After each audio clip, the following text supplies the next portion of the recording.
All right, everyone, welcome. If you've ever wondered what's really inside your smartphone, well, you've come to the right place. It's not magic, but honestly, it's pretty darn close. In this session, we're going to pull back the curtain on semiconductor manufacturing. We're going to walk through exactly how we create the tiny brains that power, well, everything in our digital world. Okay, so here's our game plan. First, we'll cover the absolute foundation, silicon, and the tiny switches we make from it. Then, we'll head into the clean room for the front-end process. After that, we'll tackle the huge billion-dollar challenge of yield. And finally, we'll look at the back end, taking that finished wafer and getting it ready for the real world. So why are we all here? Why does this stuff matter so much? I mean, just think about the last time you used your phone for anything. Navigating, ordering food, video calls, all of that, every single bit is powered by the chips we're about to dive into. They are, quite literally, the brains of modern electronics. And our job as engineers in this field is to make those brains faster, smarter, and more efficient every single day. It's a huge responsibility, and honestly, it's pretty awesome. All right, let's get into it. Section 1, Foundation, Silicon and Switches.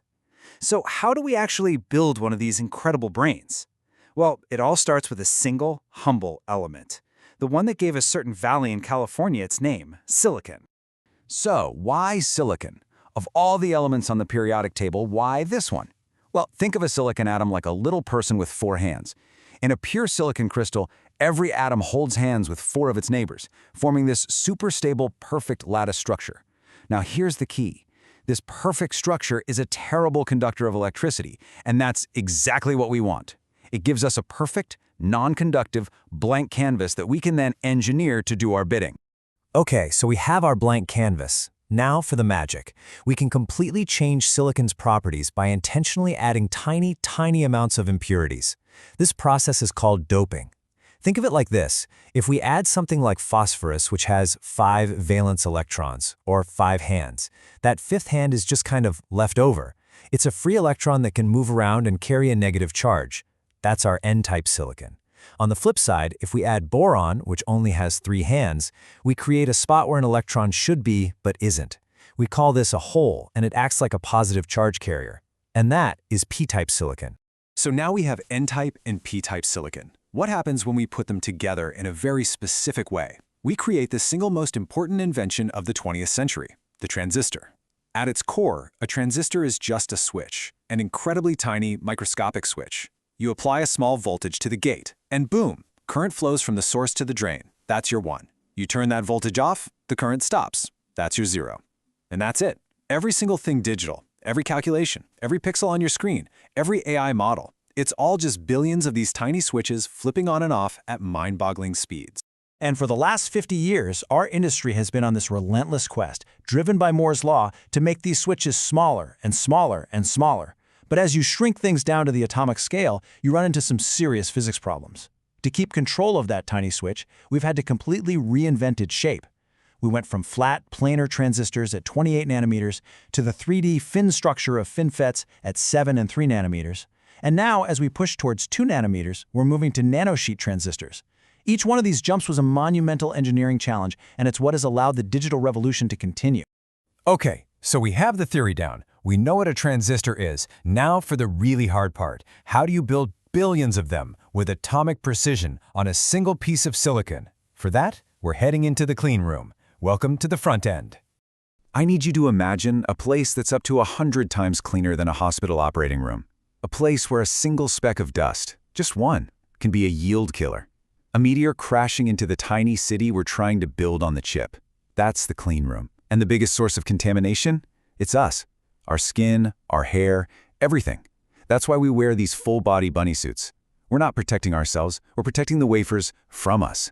In fact, most of the time, the wafers travel in these automated overhead vehicles, so a human hand never even touches them. All right, so how do we print these impossibly small circuits? The core technology is called photolithography. And you can really just think of it as super advanced photography. It's a 3-step dance. First, we coat the wafer with a light-sensitive liquid called photoresist. Step 2, we shine UV light through a template, a photomask, which is basically the blueprint of one layer of the chip. And step 3, we develop it, washing away the parts that were exposed to light. What you're left with is a perfect pattern of that circuit stenciled onto the wafer, ready for the next step. Now, for a long time, we used deep UV light, or DUV light. It's the workhorse of the industry. But to print the features we need for a 7 nanometers and below, we needed a shorter wavelength of light, a much, much shorter wavelength. Enter EUV, or extreme ultraviolet.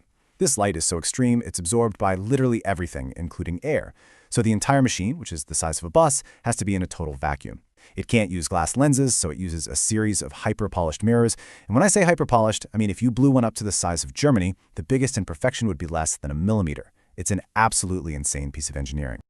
So lithography just creates the stencil. It tells us where to build. It doesn't actually do any building or sculpting. For that, we have this core cycle of processes that we repeat hundreds and hundreds of times. First is etch, where we use plasma to precisely sculpt away the material we don't want. Then comes deposition, where we add new ultra-thin layers of conductive or insulating material. And finally, CMP, or chemical mechanical planarization. This is literally a polishing step to make the wafer perfectly flat again so we can start the next layer. So it's sculpt, build, flatten. Sculpt, build, flatten. Over and over again. Okay, we just walked through a process with hundreds, sometimes over 1,000 individual steps. It is mind-bogglingly complex. So what happens if just one of those tiny steps goes a little bit wrong? Well, that brings us to Section 3, the billion-dollar challenge of yield. This is maybe the single most important metric in a fab, and it's what keeps process engineers up at night. So here's the fundamental question, right? With billions of transistors on a wafer, why isn't every single chip perfect? Why do we obsess over this concept of yield? Because in this industry, a single percentage point of yield, just 1%, can be worth hundreds of millions of dollars over the life of a product. It's the difference between a wildly profitable chip and a financial disaster. Perfection isn't just a goal, it's the business model. And the enemy of yield, the reason every chip isn't perfect, comes down to one word: defects. These are our nemeses. It could be a microscopic particle that somehow got into the chamber. It could be a tiny flaw in the silicon crystal itself. Or it could be a minuscule process variation, a line that's a few nanometers too wide, or a film that's a few atoms too thin. Any one of these tiny imperfections can kill a chip, turning a potentially $1,000 piece of silicon into a useless paperweight. So, how on earth do you find a defect that might be only a few nanometers wide? You need the eyes of the fab, metrology and inspection systems. These are incredible machines from companies like KLA that use lasers, e-beams, and a whole lot of AI to scan the wafers and hunt for these killer defects. They are our high-tech forensic team, finding the clues that let us engineers play detective, trace the problem back to its root cause, and fix it. Okay, so the wafer is finally finished with the front-end process, but we still don't know which of the hundreds of individual chips or dies on it actually work. That's where wafer sort comes in. A machine uses something called a probe card, which has hundreds of tiny needles to touch down on one die at a time. It runs a whole series of electrical checks. If the die passes, great, the machine steps to the next one. If it fails, it gets marked as bad. This is super important because it makes zero sense to spend time and money packaging a chip that we already know is dead. All right, we've built our wafer and we've sorted out the good chips from the bad. We're almost there. But right now, they're just tiny, fragile squares of silicon. To actually use them, we need to protect them and connect them to the outside world. Let's move on to the final leg of the journey. Section 4, the back end. The classic way to package a chip is a process that's been around for decades. First, you use a diamond saw to dice the wafer up, separating all the individual dies. Next, you take a good die and attach it to a lead frame. Then comes wire bonding, where a machine stitches these impossibly thin gold or copper wires from the chip to the frame. And finally, you encapsulate the whole thing in that black protective molding. Simple, effective, and it gets the job done. But here's the thing. For a long time, Moore's Law meant we just made one single giant monolithic chip. But that's getting insanely expensive and difficult. So the industry is shifting to a new strategy called heterogeneous integration. The idea is simple but powerful. Instead of one giant chip, why not make several smaller, specialized chips? We call them chiplets, and then assemble them all into a single package. It's like, instead of trying to find one person who's a genius at everything, you build a team of specialists. It's a more than Moore's strategy, and it's changing everything. And this leads to some really cool advanced packaging techniques. In what we call 2.5D, we place these chiplets side by side on a silicon interposer, which is basically a mini circuit board that connects them with super dense wiring. This is exactly how the big AI GPUs are built today. But the next frontier is true 3D, where we stack the chips directly on top of each other. Think of it as building a skyscraper instead of a sprawling single-story campus. The connections are shorter, the power consumption is lower, and the performance is way higher. But this new world of advanced packaging creates some massive new engineering challenges. First, thermal management. You stack a bunch of powerful chips on top of each other, and you've created a heat nightmare. You have to get that heat out, or the chip will cook itself. Second, stress and warpage. You've got silicon, copper, and molding compounds all stuck together. When they heat up, they expand at different rates. We call this CTE mismatch, and this can cause the whole package to bend and warp, which can literally break the connections. These are the problems packaging engineers are trying to solve right now. And you know what? Solving these huge challenges, thermal, stress, electrical, is what makes this field so incredibly exciting. It really boils down to this. If you cannot innovate, you will not survive in this industry. We are always pushing the boundaries of what's possible, finding new ways to solve problems that didn't even exist 5 years ago.